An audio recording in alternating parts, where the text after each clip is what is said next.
Assalamualaikum warahmatullahi wabarakatuh. Halo sahabat sehat, selamat datang di podcast Mas UPTD Puskesmas Sekarjaya, podcast edukasi masyarakat hidup sehat. Di podcast ini kita akan membahas berbagai edukasi tentang kesehatan yang akan kita bahas secara tuntas, santai, dan berisi. Dengan saya Desi sebagai host hari ini dan ada narasumber kita Dr. Hoirunisa. Selamat bergabung dokter. Bagaimana kabarnya dokter hari ini? Alhamdulillah baik. Alhamdulillah. Bagaimana kabarnya sahabat sehat semuanya? Semoga hari ini dalam keadaan sehat. Amin. Nah, sahabat sehat pernah nggak sih kalau misalnya mau berobat ke puskesmas itu merasa ribet? Jadi kebanyakan masyarakat ini dok, kalau mau berobat ke puskesmas itu masih ngerasa ribet, harus antri, belum lagi bingung nih mau ke poli atau ruangan yang mana dituju. Nah, sekarang di puskesmas ini ada yang namanya layanan ILP atau integrasi layanan primer. Nah, daripada penasaran, yuk kita bahas. Nah, langsung dok. Jadi ILP atau integrasi layanan primer ini sebenarnya apa sih dok? Baik, pasti sahabat sehat di sini bertanya-tanya ILP ini apa dan apa bedanya dengan puskesmas zaman dulu.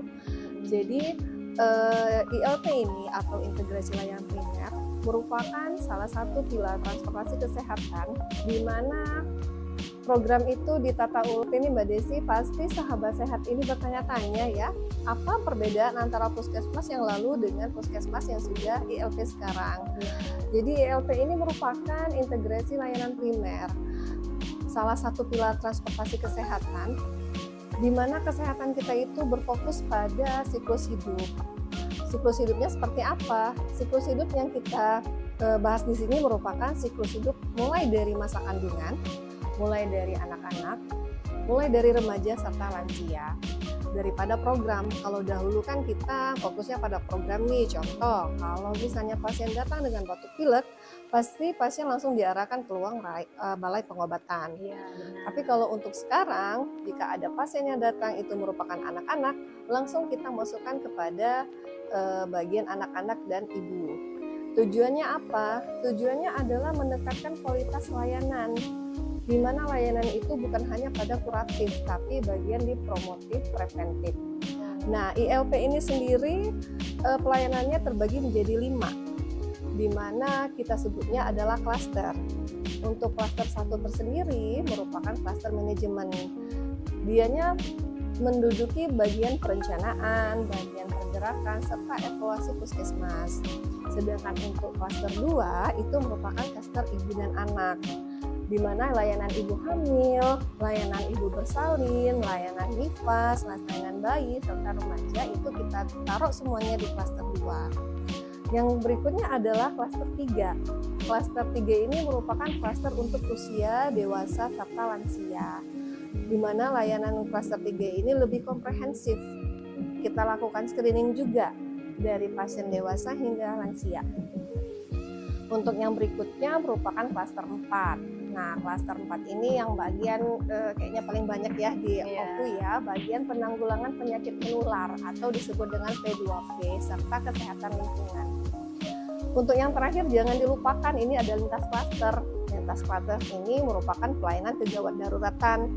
Ada juga pelayanan gizi, kefarmasian, laboratorium serta promkes. Seperti itu.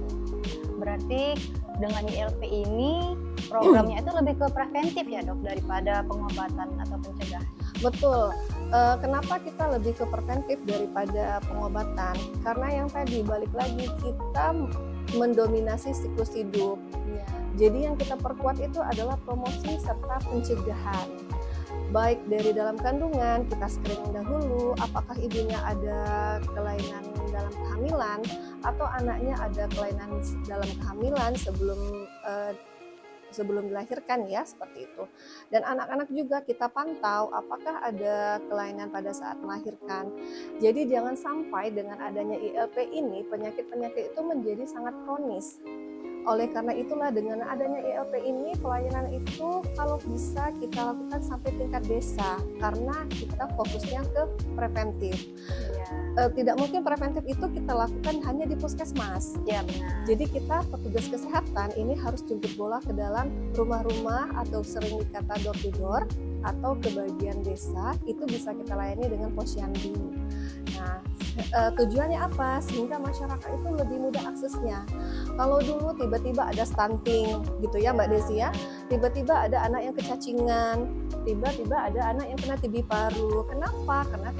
Karena tidak di screening sama sekali. Benar. Gitu. Nah, tadi dokter sempat bilang nih soal siklus hidup. Ya. Gimana nih dok? Maksudnya, contoh ya, kalau misalnya saya bawa anak saya itu ke puskesmas atau posyandu. Oke. Jadi ya kalau untuk siklus hidup ya, kalau kita ngomongin siklus hidup ya itu pasti yang saya bilang tadi dari dalam kandungan ya. Ya. Oke, sama seperti yang sebelumnya, IELP ini menekan prevention. Jadi yang kita tekankan di sini adalah siklus hidup bagian prevention. Untuk posyandunya itu sendiri, kalau dahulu Mbak Desi kita fokusnya nggak mau tutup kemungkinan ya, kalau nakes dulu hanya datang posyandu timbang, Iya benar. ukur, vitamin aja. Kalau untuk sekarang posyandu itu kita terapkan nggak hanya timbang ukur, kita lakukan screening. Kalau misalnya dari bayi, kita lakukan screening bayi 0 sampai 6 bulan. Kita lakukan screening untuk pemantauan perkembangan atau tumbang namanya. Pada saat ada anak yang tumbangnya agak melencong dari screening Denver kita, itu kita lakukan prevention. Ini kenapa kita lakukan solusi. Lalu ada juga nih screening 6 sampai 2 tahun. Lalu untuk tingkat yang lebih besar lagi, untuk yang remaja juga ada, kita lakukan screening anemia untuk pada anak-anak ya. Yang juga kita lakukan edukasi nih. Selain itu juga posyandu, kalau dulu kan hanya balita saja sama anak ya. Sekarang posyandu itu sudah menerapkan screening atau melakukan pelayanan pada lansia juga. Ya, jadi lansia dan dewasa. Jadi screeningnya kita lakukan screening penyakit tidak menular namanya, seperti pemeriksaan tensi darah, pemeriksaan gula darah, ada screening PPOK namanya ya, ada screening kolesterol. Jadi harapannya dalam posyandu itu tidak hanya melakukan timbang-timbang atau tensi saja, tapi sudah tahu nih, oh ternyata pasien ibu A ini resikonya jantung koroner. Oh, si anak A ini resikonya ke bagian gizi yang tidak naik, seperti itu. Oh, anak ini juga tumbangnya tidak naik.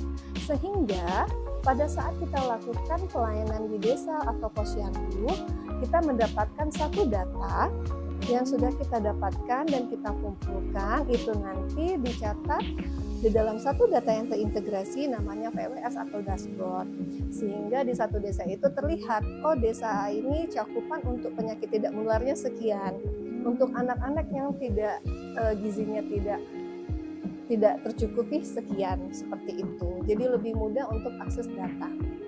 Jadi bisa dibilang posyandu ini bisa jadi naik kelas ya dok ya dengan ILP ini ya. Betul, seperti itu, betul.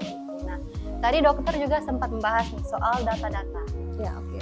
Pengaruh atau dampaknya buat warga di lapangan kalau datanya sudah terintegrasi ini apa dok? Atau PWS dashboard? Untuk dampaknya sendiri dok, dampaknya buat warga kalau datanya sudah terintegrasi itu apa? Oke, dampaknya itu sangat banyak sekali dan sangat penting sekali. Karena apa? Pada saat data itu terkumpul, pada saat itu pula tenaga kesehatan bisa melakukan preventif. Karena apa? Misalnya seperti saya bilang tadi, pada saat data itu ada di PWS, kita ketemu data real pada saat itu by time, by address, dan by name. Sehingga kita tahu, oh si A ini mendapatkan penyakit ini di desa sekian. Di desa sekian mendapatkan penyakit hipertensi sebagai sekian, sejumlahnya sekian. Nah, karena apa?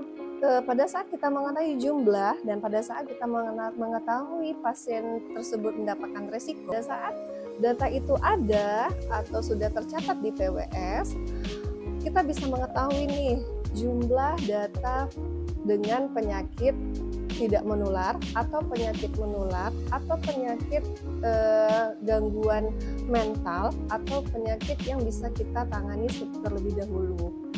Contohnya misalnya ya, ada beberapa lansia yang terdata di PWS itu menderita hipertensi, masih hipertensi ringan seperti itu, atau terdata ibu hamil dengan riwayat baby blues, resiko baby blues atau resiko baby blues itu yang sering kita lihat sekarang ya.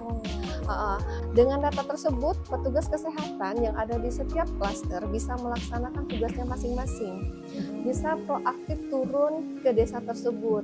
dengan bekerja sama dengan Pustu, Poskesdes, dan pihak setempat ya, pihak setempat untuk proaktif. Kita lakukan preventif, kita lakukan tinjauan ulang, jika bisa kita lakukan pemberian obat, kita lakukan pemberian obat, dan kita lakukan edukasi seperti itu. Jadi untuk penyakit-penyakit kita lebih terarah mau kemana arahnya, apakah mau ke pengobatan atau hanya perubahan pola hidupnya saja. Seperti itu. Jadi warga nggak usah panik lagi ya dok, kalau misalnya ke puskesmas, taunya datanya suka beda-beda. Betul, jadi ya betul seperti itu. Karena kan kalau dulu ya datanya beda sini situ ya. Kalau sekarang dengan adanya PWS data cuma satu pintu seperti itu. Nah, sahabat sehat, jadi pembahasan kita tuh memang tujuannya tuh lebih ke preventif ya dok ya, Preventif, pencegahan betul. ya ILP ini. Wah ternyata pelayanan kesehatan kita ini bakal lebih ngemong nih bahasanya ya. Oke dokter, untuk penghujung acara kita hari ini, di penghujung podcast kita kali ini, ada pesan-pesan yang mau disampaikan untuk sahabat sehat kita hari ini? Oke. Halo sahabat sehat, yuk jangan takut lagi ke Posyandu dan Puskesmas. Karena dengan adanya ILP ini, kami menjadi lebih dekat ke Anda. Anda lebih mudah untuk melakukan pelayanan kesehatan.